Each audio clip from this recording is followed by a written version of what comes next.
Se acabó.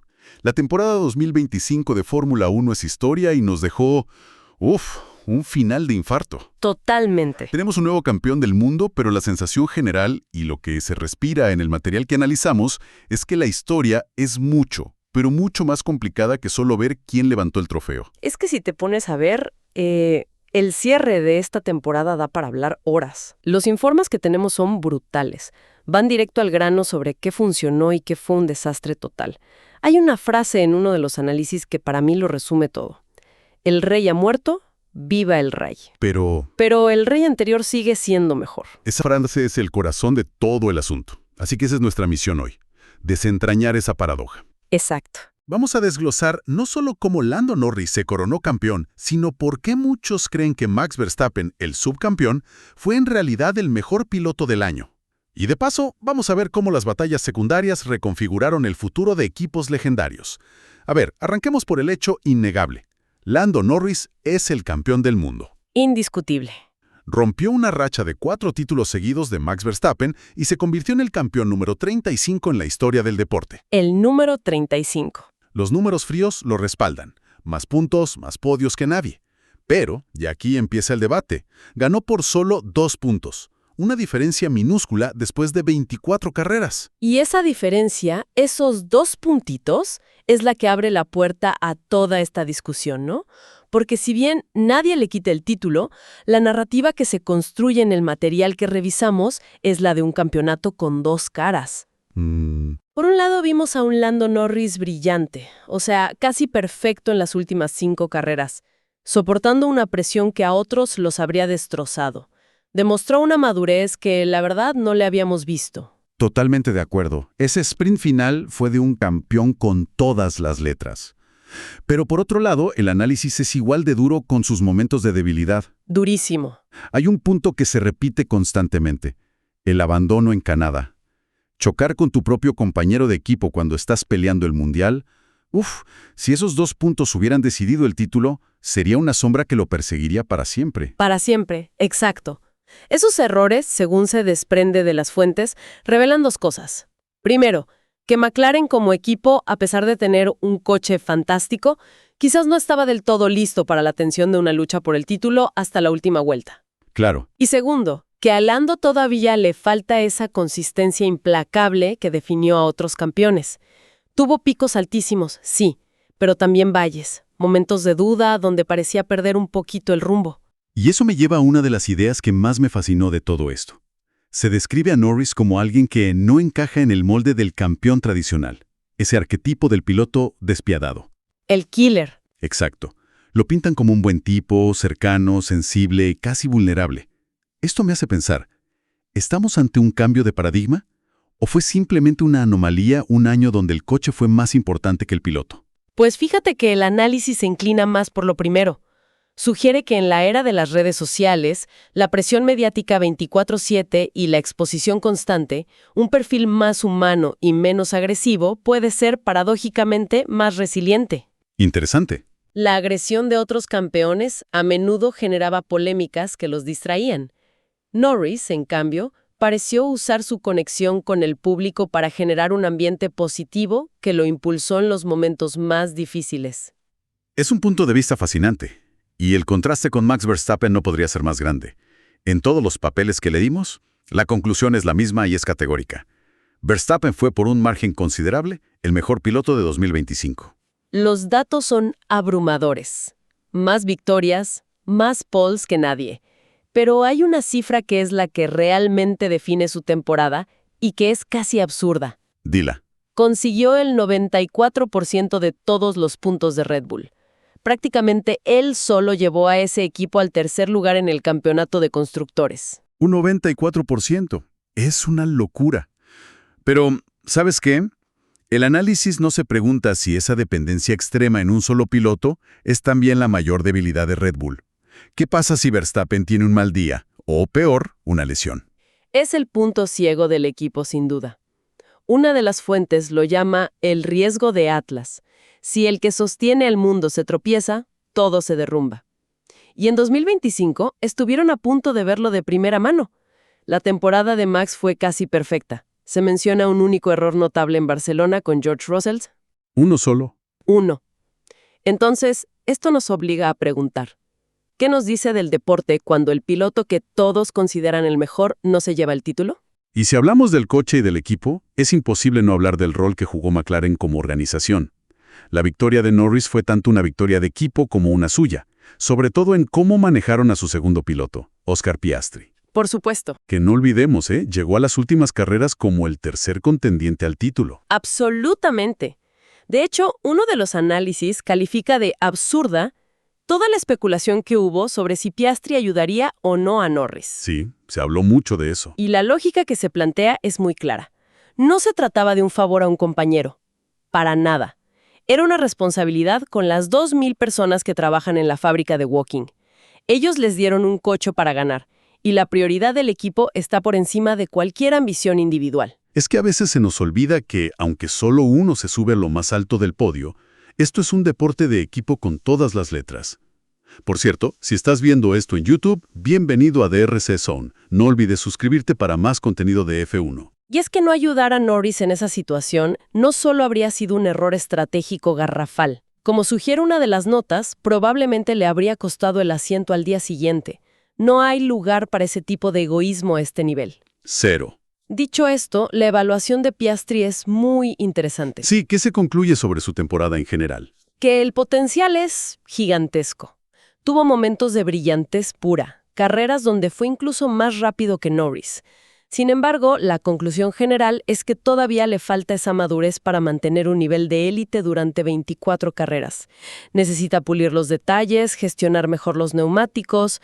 En resumen, le falta un hervor para ser un contendiente real al título, pero todos coinciden en que es cuestión de tiempo. Bien, dejemos por un momento la lucha por el título, porque detrás de ello se vivieron algunos de los dramas más intensos de la temporada. Y creo que tenemos que empezar por la debacle de los gigantes, Ferrari y Lewis Hamilton. La palabra debacle es perfecta. Y hay que aclarar que este segmento forma parte de nuestra cobertura de noticias sobre los eventos recientes de la F1. Bien. Los datos que se exponen son devastadores. Ferrari termina cuarto en el campeonato de constructores. Para ponerlo en perspectiva, quedaron por detrás de Red Bull, un equipo donde, como ya dijimos, solo puntuaba un piloto. Un solo piloto. Es un golpe durísimo para la escudería. Hay una cita de Charles Leclerc que es tremenda, donde describe esta temporada como la peor de su vida. Y si lo de Leclerc fue malo, lo de Lewis Hamilton fue de otro nivel. Su primera temporada en toda su carrera en Fórmula 1 sin un solo podio en un gran premio. ¡Ni uno! Y ese final de año, 3 eliminaciones consecutivas en Q1, hay un apunte en el análisis que dice que algo así es inédito para cualquier piloto en la historia de Ferrari. Es tocar fondo. El análisis es brutal, y no se anda con rodeos. Se pregunta abiertamente, ¿es este el final para Hamilton? Game over. Básicamente. Y la reflexión que se hace es muy profunda, sobre el peso de la confianza en un atleta de élite. Cuando un campeón de su calibre la pierde, la caída es vertiginosa. La gran pregunta es si el cambio radical de reglas en 2026 será un reseteo que le permita recuperarse, o si su historia en la cima ya se terminó. El tono general es bastante pesimista sobre sus posibilidades, ¿verdad? Mucho. Se sugiere que si su rendimiento no mejora drásticamente, ni Ferrari le ofrecerá una renovación, ni otro equipo puntero lo querrá. Incluso se plantea la posibilidad de que sea él mismo quien decida dar un paso al costado. Sería un final tristísimo para una leyenda. Nadie quiere ver eso. Un panorama muy sombrío. Pero en el otro extremo de la balanza, tuvimos historias de éxito. Mercedes, por ejemplo, rescatando el subcampeonato de constructores con un George Russell que terminó por delante de su compañero. Y luego, el caso de Aston Martin. Lo de Aston Martin es para estudiarlo. Salvan un 7º puesto en constructores, pero el análisis atribuye ese resultado casi en exclusiva a lo que llaman la magia de Fernando Alonso. La magia de Alonso. La conclusión es tajante. Sin él, el equipo habría terminado 9º, peleando con los del fondo de la parrilla. Y se apoya en una estadística que es simplemente demoledora. El 24-0. Un 24-0 de Alonso sobre Lance Stroll en clasificación. Es una paliza que no se ve a menudo. Una paliza que, según el análisis, se traduce directamente en millones de dólares perdidos en premios del campeonato. Ya no es solo una cuestión de orgullo o de quién es más rápido el sábado, es un problema financiero tangible. Claro, frena el desarrollo. Y aquí es donde el análisis se pone muy crítico con el equipo. Plantea una pregunta muy incómoda. ¿Cómo puede un equipo con aspiraciones de campeonato, con la inversión que tienen, permitirse un desequilibrio tan gigantesco entre sus dos pilotos? Es una buena pregunta. Se sugiere que con otro piloto de alto nivel al lado de Alonso, Aston Martin podría haber luchado por ser el mejor del resto junto a Williams. Y ya que lo mencionas, hablemos del gran caso de éxito de la zona media. Williams. El análisis califica su temporada de extraordinaria. Terminaron quintos, como los líderes de ese segundo grupo, en un año que se suponía que era de transición. Y no solo eso, lo más importante que se destaca es cómo Carlos Sainz no solo se consolidó como el líder del equipo, sino como su arquitecto. Su arquitecto. Sí, la fuente detalla cómo Sainz fue clave en reuniones de estrategia, impulsando cambios en el desarrollo del coche a mitad de temporada sobre los que algunos ingenieros tenían dudas. No fue solo manejar bien, fue construir el éxito del equipo desde adentro. Eso es liderazgo. Exacto. Eso es lo que Williams no tenía desde hace muchísimos años. Demostró una vez más esa capacidad que tiene para sobreponerse a un mal comienzo. Empezó con dudas, pero su final de temporada fue bestial, doblegando a su compañero y convirtiéndose en el pilar que el equipo necesitaba para su proyecto a futuro. Totalmente. Su fichaje, que para algunos fue un paso atrás, se ha revelado como un acierto total tanto para él como para el equipo. Se encontraron en el momento perfecto. Caída de Ferrari, el resurgir de Williams, nos lleva a la conclusión final del análisis. Este final de temporada no es solo el cierre de un capítulo. ¡No! Es el fin de toda una era técnica en la Fórmula 1. Así es.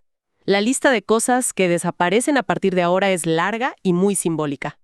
No es solo un cambio de reglas.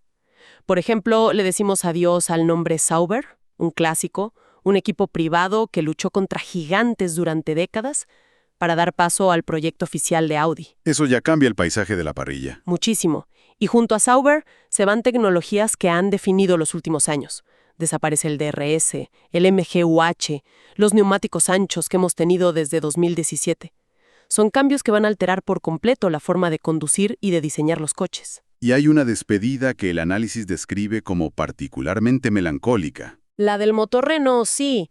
Es increíble pensar que una marca con la historia que tiene Renault en la Fórmula 1, con múltiples campeonatos, se vaya del deporte motorizando al último coche de la parrilla, el Alpine. Es un final muy triste para un hombre tan legendario. Muy triste. Este cúmulo de despedidas, la de Sauber, la de Renault, la de toda una generación de coches, realmente marca un punto de inflexión. Todo esto prepara el escenario para un 2026 que es una hoja en blanco, un lienzo por pintar. El orden que vimos este año podría no significar absolutamente nada. Todo está en el aire. Y esa incertidumbre es probablemente lo más emocionante de cara al futuro, ¿no? Entonces, para resumir, cerramos el año con un nuevo campeón que desafía a los estereotipos del piloto alfa, un rey destronado que, según la mayoría, fue el mejor hombre del año. Y un reordenamiento dramático en toda la parrilla que nos deja a las puertas de una revolución total en 2026.